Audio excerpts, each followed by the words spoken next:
So then, next thing you know, you're being brought around. The first thing I was aware of was being really, really thirsty. I have a really sore throat because I've been intubated. So I chugged a ton of water. And then just gradually, in that first minute or two, you start to think, okay, I know why I'm here. So I know what they've just done. And I had always said I would immediately look. And I'd always said I would immediately kind of move. And this is probably one of the most important things I'm ever going to say in dealing with this topic, dealing with this subject.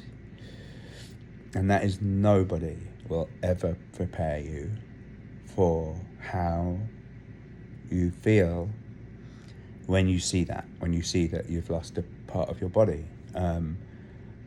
And it doesn't matter how hard you've tried, and I've tried really hard.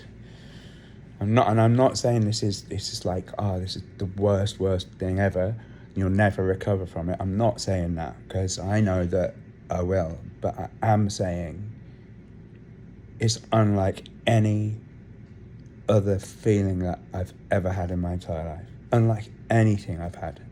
And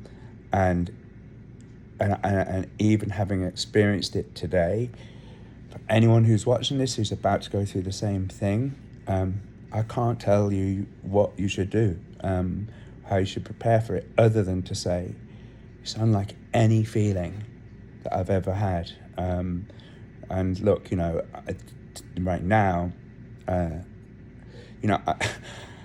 would turn the camera around right now and show you, but the truth is, in any normal circumstances, I would never send a video of my bare legs to anyone I knew on Facebook.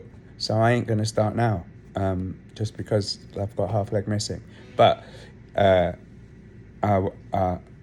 will keep the pictures and the videos should I ever be asked to show someone what the day of your surgery, your residual limb looks like.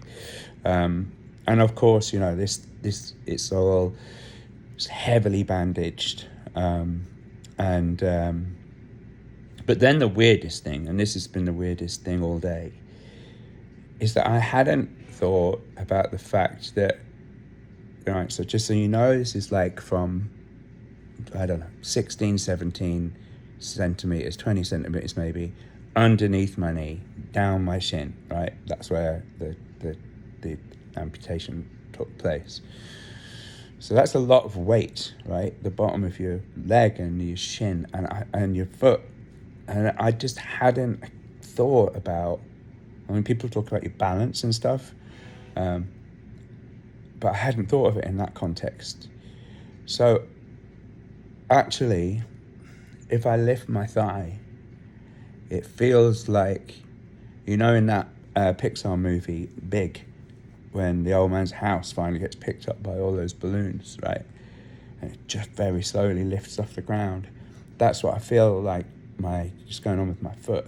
I feel like there's a lot of helium balloons that were just holding it up, hovering it up. But of course it isn't there. And the reason why I'm feeling that is because there's no weight. The reason why I'm describing it that way is because I've had too many painkillers.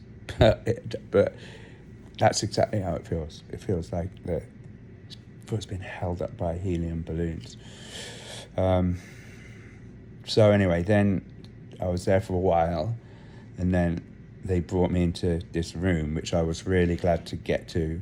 So I kind of knew that, when you get to your hospital bed, like that you're going to sleep the night in, that the ordeal is at least the surgical side of the ordeal, please God, is done.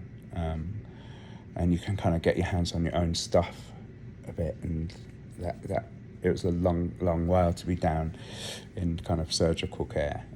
Again, with this hospital, people are amazing. I was lucky today because I had the same nerve block nurse, as I had the last time, albeit that was only 3 weeks ago when they got all the crap out. And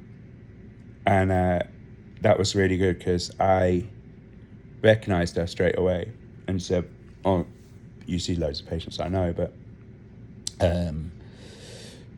you did me last time." She said, "Oh no, I remember. It was only a couple of weeks ago." And I was like, "Yeah," and that was really helpful, like comforting. So they brought me up here, and then there was just this parade of people doing their thing. So the occupational therapist came in, made me get up and sit on the side of the bed, then made me get onto a walker, stand up and get on a walker, then walk all the way down the corridor with this walker, sit in a wheelchair, get out of wheelchair, blah blah blah, which is going to be my world for the next couple of weeks. And then a physio came in and did some stuff as well. Then a respiration guy came in and gave me this thing to blow into to keep your lungs clear, which is good, as I am an asthmatic.